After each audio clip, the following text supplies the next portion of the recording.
Musi save homes అనే నినాదంతో కేకే నగర్ వాసులు చేపట్టిన భారీ నిరసన కార్యక్రమంలో మాజీ మంత్రి కేటీఆర్ పాల్గొన్నారు. ఈ సందర్భంగా చేపట్టిన పాదయాత్రలో కేటీఆర్ పాల్గొన్నారు. రాజీవ్ గృహకల్ప నివాసితులతో మాట్లాడిన కేటీఆర్ మూసీ బాధితులకు బీఆర్ఎస్ అండగా ఉంటుందని భరోసా ఇచ్చారు. ఒక్క ఇల్లు కూల్చకుండా ప్రభుత్వంపై ఒత్తిడి తేవాలని బాధితులకు సూచించారు. వచ్చే అసెంబ్లీ సమావేశాల్లో ప్రభుత్వాన్ని నిలదీస్తామని, మూసీ బాధితులకు న్యాయం జరిగేలా బీఆర్ఎస్ కృషి చేస్తుందని కేటీఆర్ అన్నారు. ప్రతి ఒక్కరూ మూసీ బాధితులకు మద్దతుగా నిలవాలని, లేకుంటే భవిష్యత్తులో మీ ఇళ్లకు కూడా కాంగ్రెస్ సర్కారు కూల్చేస్తుందని కేటీఆర్ హెచ్చరించారు.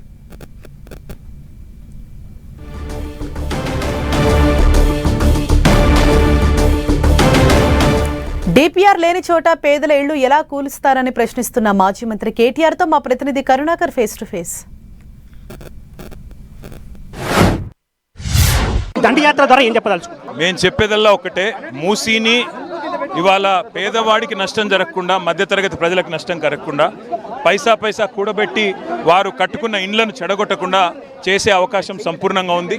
సంవత్సరంన్నర కిందటనే మా పార్టీ ఆఫీస్లో చాలా వివరంగా ఆనాడు 16,000 కోట్ల రూపాయలతో మూసీ సుందరీకరణ ఎట్లా చేయవచ్చో మొత్తం డీటెయిల్ ప్రాజెక్ట్ రిపోర్ట్తో సహా మేము ప్రజెంట్ చేశాము. ప్రభుత్వం అడిగితే మళ్ళీ ప్రజెంట్ చేస్తాం.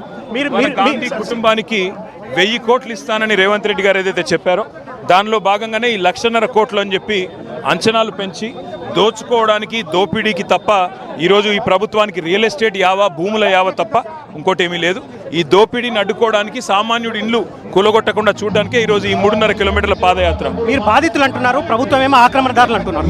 మీరు బాధితులు అంటున్నారు, ప్రభుత్వం ఆక్రమణదారులు. ప్రభుత్వమే కదా పర్మిషన్లు ఇచ్చింది. పర్మిషన్లు ఇచ్చిన అధికారులను చెప్పుతోని కొట్టాలా, లేకపోతే ప్రభుత్వాన్ని చెప్పుతోని కొట్టాలా? పర్మిషన్లు ఇచ్చింది ప్రభుత్వమే. జిహెచ్ఎంసీకి ట్యాక్స్ కడుతున్నారు, కరెంటు వాళ్ళు కరెంట్ ఇస్తున్నారు, మరి హెచ్ఎండబ్ల్యూఎస్ వాళ్ళు నీళ్ళు ఇస్తున్నారు. ఎవరిని చెప్పుతో కొట్టాలి? ఇప్పుడు ప్రభుత్వాన్ని కొట్టాలా, పర్మిషన్లు ఇచ్చిన వాడిని కొట్టాలా? నేనేమంటున్నా అంటే ఇంత అన్యాయంగా మాట్లాడకూడదు. ఆనాడు కళ్ళు మూసుకుని, ఆనాడు పర్మిషన్లు ఇచ్చి, ఆ రోజు మరి అధికారం కోసం, ఆ రోజు అధికారంలో ఉన్న వాళ్ళు చేసిన పనికి ఇవాళ వీళ్ళు బాధితులు అవుతామంటే అది కరెక్ట్ కాదు. ఇల్లు కూల్చకుండా మూసీ ప్రక్షాళన చేయాలంటే మీరు ఎటువంటి సూచనలు చేస్తారు? మేము స్పష్టంగా చెప్పాము, 16,000 కోట్ల రూపాయలతో చేసే పనికి 1,50,000 కోట్లు అని చెప్పి రేవంత్ రెడ్డి గారు కేవలం దోపిడీకి, 1000 కోట్ల దోపిడీకి తెరలేపారు తప్ప ఏమీ కాదు. కాబట్టి జాగ్రత్తగా రేవంత్ రెడ్డి గారు ఆలోచించుకోవాలా. 1,50,000 ఇండ్లు కూలగొట్టి 1,50,000 కోట్లతోని ఏం సాధిస్తారు, మీరు ఏం చేస్తారని మేము అడుగుతా ఉన్నాం. అభివృద్ధిని, మూసీ ప్రక్షాళన బీఆర్ఎస్ అడ్డుకుంటుందని చెప్పి ముఖ్యమంత్రి రేవంత్ రెడ్డి గారు అభివృద్ధి నినాదంతో నువ్వు అధికారంలోకి రాలేదు. 6 గ్యారెంటీల నినాదంతో వచ్చినావు. ముందు చేతనైతే మహిళలకు 2,500 రూపాయలు, ముందు చేతనైతే 4,000 పెన్షన్లు ఇవ్వు, చేతనైతే రైతు బంద్ ఇవ్వు. అవేమీ చేయకుండా ఇవాళ 1,50,000 కోట్ల దోపిడీకి స్కెచ్ చేసి దానిలో 1000 కోట్లు అవసరమైతే బిచ్చంలాగా నేను గాంధీ కుటుంబానికి వేస్తానని చెప్పి డైలాగులు కొట్టే రేవంత్ రెడ్డి గారు, చేతనైతే అసలు డీటెయిల్ ప్రాజెక్ట్ రిపోర్ట్ చూపెట్టు. డిపిఆర్ లేని ప్రాజెక్ట్కి ఇల్లు ఎట్లా కూలగొడతావు? డిపిఆర్ లేని చోట ఇవాళ ఈ దోపిడీకి ఎట్లా తెరలేపుతారనేది మా నినాదం. ప్రాజెక్టు స్టార్ట్ కాక ముందుకే మీరు 1,00,000 కోట్ల అవినీతి అని చెప్పి బీఆర్ఎస్ పై ఆరోపిస్తుందని చెప్పి అసలు ఈ ప్రాజెక్టు అనేది జరగనివ్వము, ప్రజలు ఒప్పుకోరు. కాబట్టి ఇంకా సమస్య లేదు.